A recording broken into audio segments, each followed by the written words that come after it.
Do canal, beleza? Como vocês estão vendo no título aí, trouxe aqui um videozinho diferente pra vocês, né?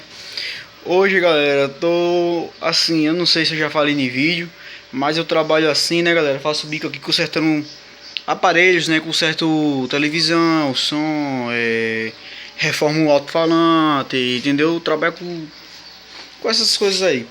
E apareceu aqui o som da minha igreja, o som da igreja aqui que eu participo, né? Eu sou católico, não escondo minha religião, sou católico. Esse som é o som que faz parte do Terço dos Homens, movimento Terço dos Homens, aí pra quem conhece. Aí ele tava com defeitinho, galera. Tô trocando tudo aqui. Essa corrente tava queimada, já troquei reparo.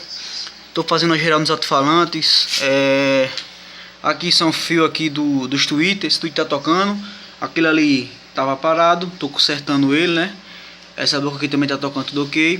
Esse som aqui, galera, ele é usado em uma... Desculpa aí, galera, eu dei uma pausa no vídeo, né? Que a minha filha tava chorando aqui atrás dos brinquedos. E é isso. Aí, como eu falando, galera, esse som aqui é usado numa mesa. A câmera tá focando aí. É um som usado numa mesa. Vou filmar aqui a mesa pra vocês. Não repara a bagunça, galera, que eu tô no local de trabalho. Essa é a mesa que ela é usada, a mesa de som, né? Bem grandona. É uma mesa de som antiga, mas ela tem um amplificador, é dentro dela mesmo. Tem 4 saídas aí que arracha até dos 18 fácil. Aí eu tô usando aqui no meu toca CD ali, beleza? Por isso a mesa tá aqui e a caixa tá lá na parte de trás da cozinha aqui. Beleza, galera? Vou filmar um pouco pra vocês dela tocando aqui, como tá ficando. Esse é meu trabalho aí, quando aparece, beleza? No momento eu tô desempregado, tô trabalhando só em casa, então quando aparece aparelho assim, eu acho bom mais pra consertar.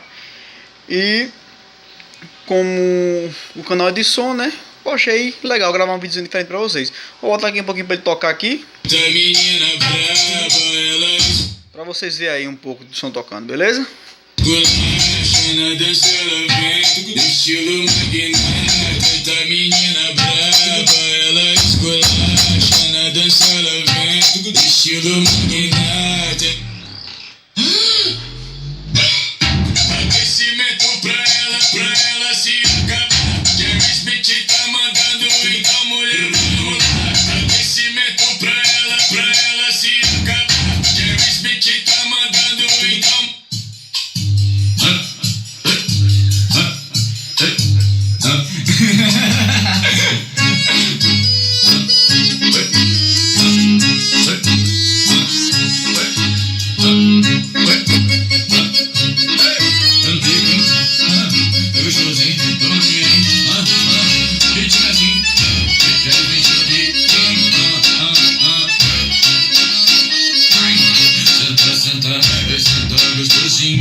E é isso.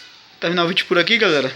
Espero que vocês tenham gostado desse vídeo diferente. Não é meu som, mas é mostrando um pouco com o que eu trabalho, né? Deixa aquele like, se inscreva no canal. É nóis e até o próximo vídeo. Fiquem com Deus. Tamo junto. Valeu. Fui.